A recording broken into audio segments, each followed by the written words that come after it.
going to provide appropriate lighting. I'm going to perform hand hygiene. Good morning, my name's Kyle. I'll be your nurse today. Can I get your name and date of birth, please?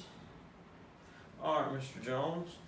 Well, today we're going to be performing a physical assessment, which just basically means we're going to be checking all of your systems, your breathing patterns, and your heart sounds. We're going to check your pulses, just make sure everything's working. We want you to be healthy. I'm going to provide patient modesty throughout.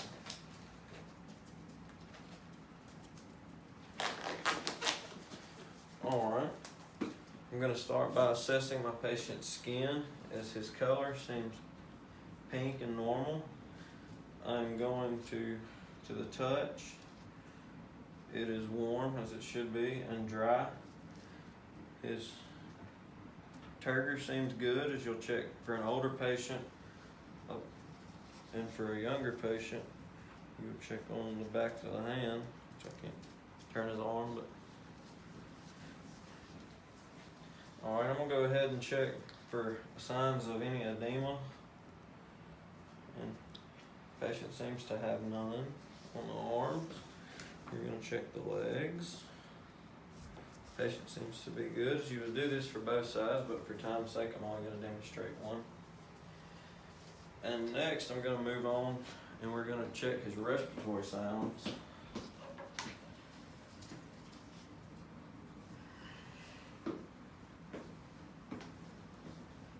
We're going to try to provide modesty throughout, but it's really difficult at this point. I'm going to warm my stethoscope.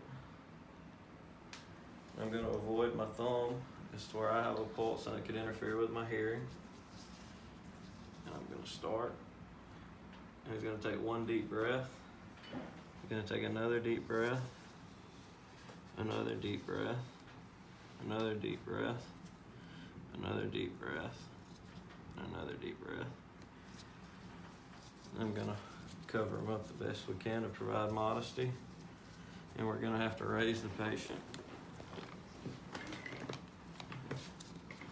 And you would have them take, again, avoid your thumb. You take another deep breath, deep breath, deep breath, deep breath, deep breath, and deep breath. Then you would check under the sides where any fluid that would be built up would be here. And you're going to check both sides. Alright, the lung sounds seem to be normal. It's clear, he has no problems. Set that over there. And now I'm going to check the pulses. So I'm going to start with his carotid. Again, you would check both sides, but for time's sake, I'm only going to demonstrate one.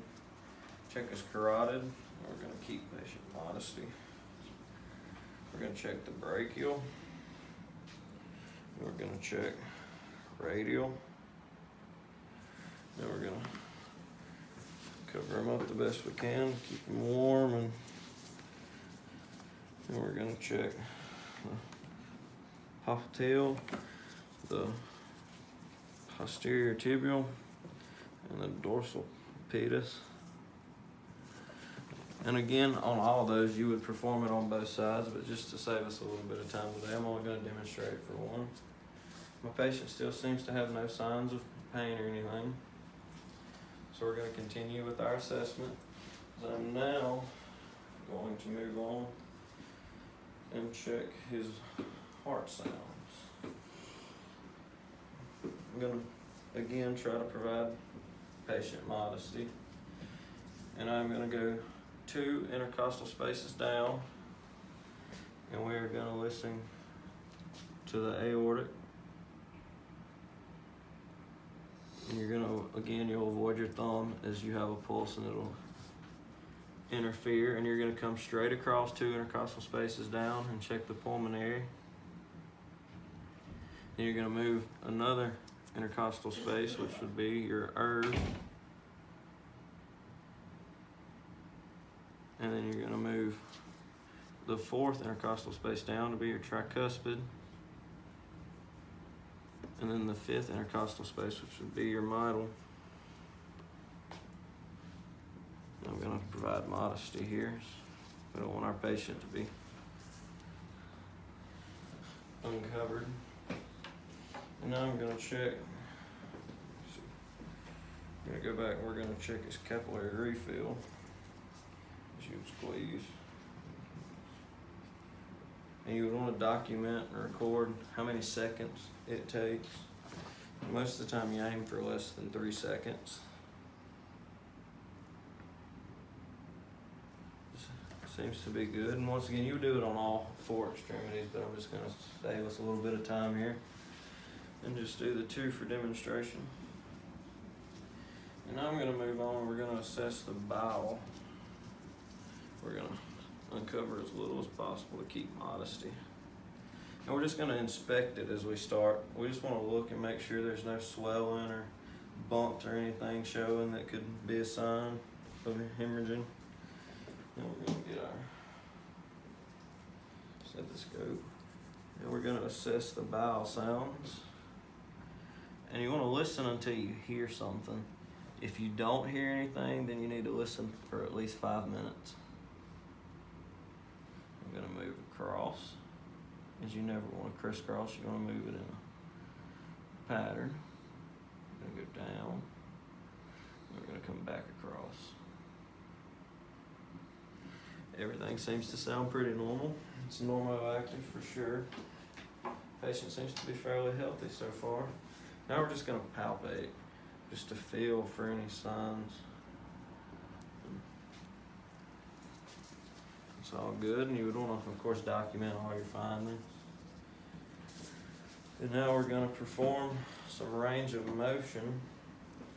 And I'm going to get my patient to lift their head over and look to the sides.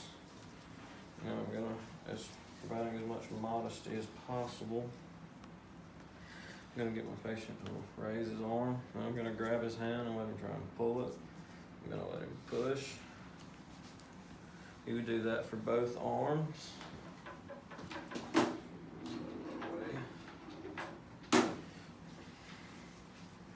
We're going to get the leg here.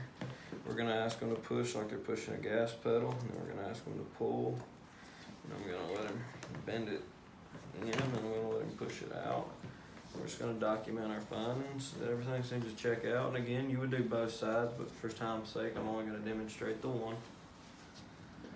All right. And now I'm going to check my patient's pupil. You would want to check it, and you would want to come in from the side.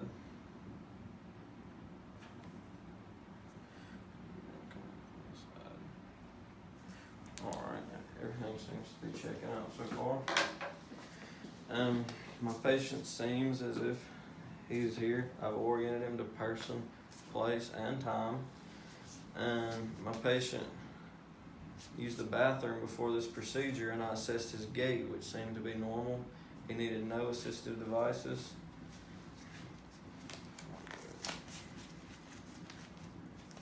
Go ahead and take the gloves off here. I'm going to move my patient to a safe position. I'm going to raise his bed rails, and I'm going to document my findings.